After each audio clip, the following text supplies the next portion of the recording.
안녕하세요. 크립토 댕도사입니다. 고정 댓글과 영상 설명란에 코인 정보방과 블로그, 댕도사와의 파트너십으로 혜택을 얻을 수 있는 링크들이 있으니까 참고 부탁드릴게요.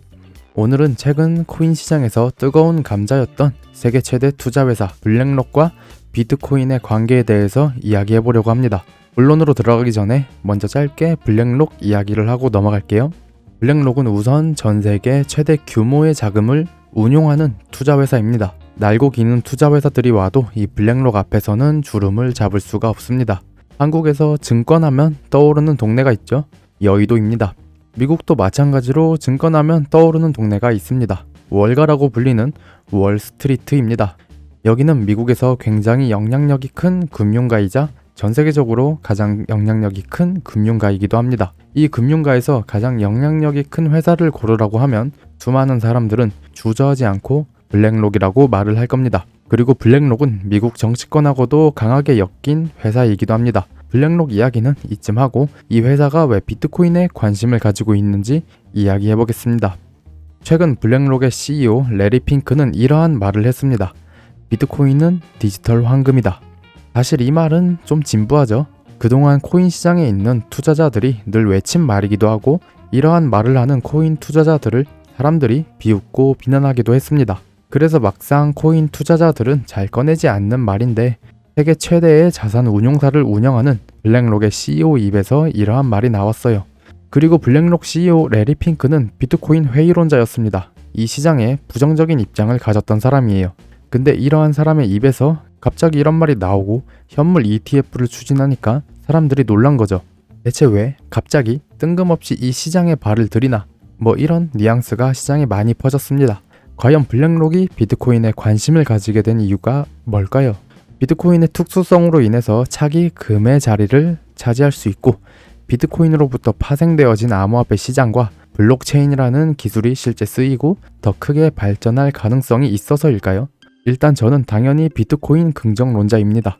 이 시장의 기술들이 정말 중요한 기술들이라고 생각하는 사람이에요. 그래서 블록체인과 암호화폐 기술로 인해서 시장이 더 크게 성장하고 발전하고 전 세계에서 쓰일 수 있다고 생각합니다. 근데 저는 긍정론자이니까 편파적일 수밖에 없겠죠. 그러니 기술적인 내용이 좋다라는 내용은 이야기하지 않고 블랙록이 비트코인에 관심을 가지고 현물 ETF를 추진하는 이유를 설명하겠습니다. 이유는 꽤나 명쾌하고 간단하게 바로 말씀드릴 수 있습니다. 자본주의의 공급과 수요의 개념과도 얼추 비슷한데요. 사람들이 비트코인에 관심이 너무 많습니다. 블랙록 홈페이지에 게시된 거시경제와 통화정책 관련한 글은 조회수가 적게 나와요. 블랙록 CEO 레리 핑크가 3,000 조회수가 나왔다고 말을 했습니다. 근데 그에 반해 비트코인 게시글은 60만 조회수가 나왔다고 이야기했습니다. 두 개의 게시글은 블랙록이 똑같이 공급을 했다고 볼 수 있죠. 근데 사람들의 수요 측면에서 비트코인 게시글이 압도적으로 이겼습니다. 이 글을 읽은 사람들 중에서는 비트코인 투자자 아니면 주식 투자자 또 아니면 부정적인 입장을 취하는 사람들이 있을 수 있고 그냥 중립이 있을 겁니다. 그리고 그건 사실 중요하지가 않아요. 긍정, 부정, 중립 의미가 없어요. 팩트는 조회수입니다. 결국 이렇든 저렇든 간에 수요가 압도적이기 때문이에요. 이미 비트코인은 많은 사람들의 뇌리에 박혔으며 부정적인 입장을 취하는 사람이나 중립적인 입장을 취하는 사람들조차 관심을 가지며 보는 투자 자산이 되었습니다. 그리고 블랙록 CEO 레리 핑크는 비트코인이 돈 세탁이라고 말을 했었어요. 근데 알고 보니까 비트코인은 돈 복사구나 라는 것을 깨달았다고 개인적으로 생각합니다.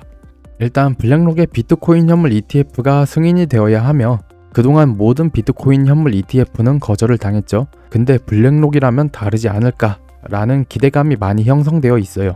저도 기대를 하긴 합니다. 근데 방심은 하지 않아요. 늘 엄청난 호재는 결국 악재가 동반되었기 때문입니다. 비트코인 선물 ETF가 승인 나고 한 달 후에 비트코인은 상승장의 꼭대기를 찍고 엄청난 하락을 했습니다. 그리고 CME 선물 거래소에서 비트코인이 올라갔을 때 그때도 상승장의 꼭대기였죠.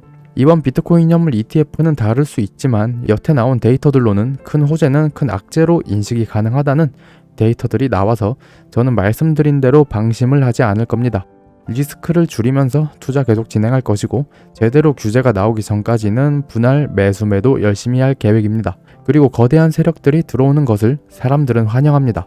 하지만 실제로 거대한 세력들이 들어올 때는 항상 밑작업이라던가 거대한 하락을 들고 오는 경우가 많았고, 하락 이후에 엄청난 자본으로 시장에 빠르게 돈을 뿌린 다음 자신들의 농장을 가꾸기도 합니다. 오늘 영상은 여기서 마무리하도록 할게요.